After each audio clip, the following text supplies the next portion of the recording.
Okay, next we're going to take a look at how we can solve exponential and logarithmic equations. I will be splitting the video into two parts. We're going to start by looking at solving exponential equations. Okay, and those are the equations that have the variable in the exponent. Okay. One thing you need to realize is in order for things to be equal, especially in these exponential equations, if the bases are equal, then the exponents have to be equal. So here's our fancy if and only if. Okay. Other people read that and think I can't spell, but you know it's shorthand. So here's my quick example. If, that makes me so mad when it does that. If 5 to the third equals 5 to the x, since the bases are both 5, that will only be true if x equals 3. And that should make sense. 5 to the third equals 5 to the third. And also, if x equals 3, then 5 to the x equals 5 to the third. So we just replace x with 3. Right? So that should be fairly straightforward. And that helps us with these. These are fairly quick. We have 3 to the x plus 1 equals 3 to the fourth. Bases are equal. So exponents have to be equal. So you get a simple equation, x plus 1 equals 4. Subtract 1, of course, x is 3. Likewise with this one, the bases are both 4, so the exponents also have to be equal. So 2x is 4, x is 2. And this one's just a little bit more complicated because of the equation, but the concept is still the same. Okay, we subtract 2x from both sides, we get x plus 2, subtract 2 right away, x is negative 6. And be sure you go back and check. This would be negative 18 plus 2, so negative 16. Negative 12 minus 4 is negative 16, so those are equivalent.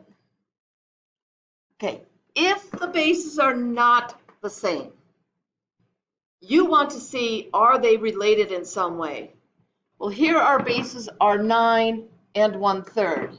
9 you can rewrite as 3 squared. 1/3 you could rewrite as 3 to the negative 1. Now your bases are the same. So you'd have 3 squared to the x, which would become 3 to the 2x. And 1/3 you'd have 3 to the negative 1 raised to the 5 minus 2x. So we'd get 3 to the negative 5 plus 2x. Well, again, now the bases are the same, so your equation would simply be 2x equals negative 5 plus 2x, and I get 0 equals negative 5, so there's no solution to this. That's false. Okay.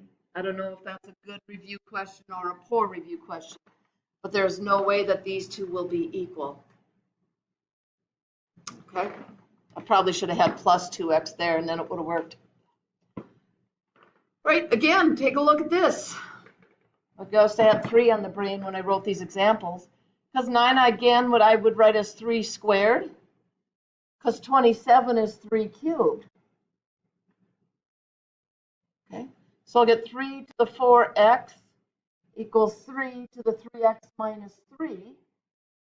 Bases are equal, so the exponents have to be equal. And solve that simple equation, we'll get x equals negative 3. And again, go back and check it. Okay. So if we put negative 3 up here, we'll put it in here. We'll get 3 to the second raised to the negative 6 would be 3 to the negative 12. On the other side, we'd have 3 cubed to the negative 3 minus 1. 3 cubed to the negative 4 is also 3 to the negative 12. If the bases are not related at all, we need to solve using another method. And what we usually do is we go back and say, I need to do the change of base formula type thing. I need to take the log of both sides. So if I take the logarithm of both sides, and you can choose your base 10 or base e, Remember that exponent, the x that's up in the power position, exponent position, can be brought down because of the power rule for logarithms. And then to get x alone, all we need to do is divide the log of 11 by the log of 5. And that'll give you a not too pretty number.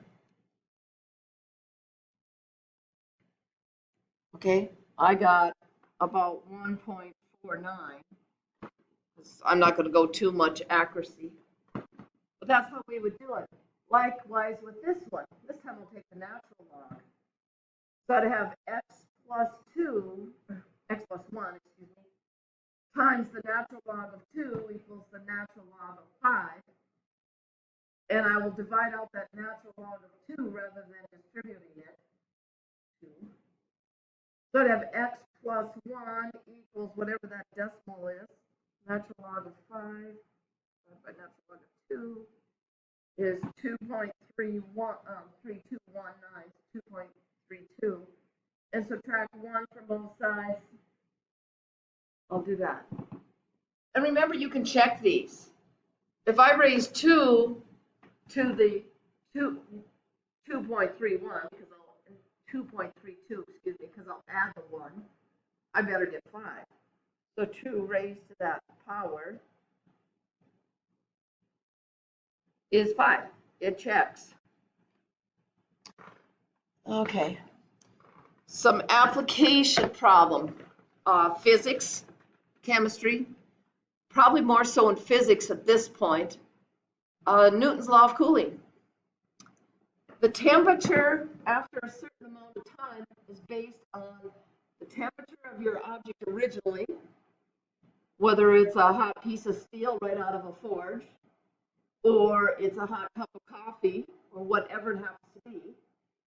T sub R is your room temperature, and that affects it. You know, if you're drinking hot chocolate at the football game when it's, 35, 40 degrees, it's going to cool a lot faster than if you're trying to drink coffee when it's 90 degrees. It's not going to cool very fast. That makes a difference. Okay, R is a cooling rate that has been determined. One way or another, it's been established. And T is your time in minutes. Okay. So here we got the hot chocolate. It's been heated to not quite boiling. It's 90 degrees Celsius. It's poured into a mug, placed on a table in a room with a temperature of 20 degrees Celsius. Okay. If the R is 0.145 when the time T is measured in minutes, that's what we'll work with. How long will it take for the hot chocolate to cool to a temperature of 30 degrees? Not down to the 20, okay? Because potentially it never does. We get so close it does, but we say it won't. So we're going to go back to that equation.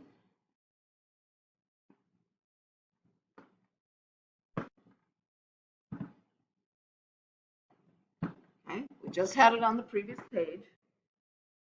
And we're going to fill in our numbers. Okay, we want the temperature to end up being 30. It starts as 90 in a room of 20 degrees. And I know my R. What I don't know is my time. Okay, I need to solve to get my T alone. Well, I'm going to put the 20 over here with the 30. I'm going to simplify my parentheses because I can. And then I got to divide out that 70, get my variable alone, if it lets me do this. And this is about 0.1429 equals e to the negative 0.145 t. Now, to get rid of the e, so my exponent comes down, I need to take the natural log of both sides. Okay, so then I will have about negative 1.946. That's probably a little more accuracy than I would write down, but my calculator is holding the number anyway. And all I have left to do is to divide by that R, that negative 0.145. And my time turns out to be really close to 13.4 minutes. Okay. It's probably now too cool to enjoy, but I was able to get that down to where I can solve it. So if you haven't seen logarithms in physics yet, you will. Okay, and this is just going to prepare you for that. All right, so next video is going to be solving logarithmic equations, but I'll stop here with the exponential.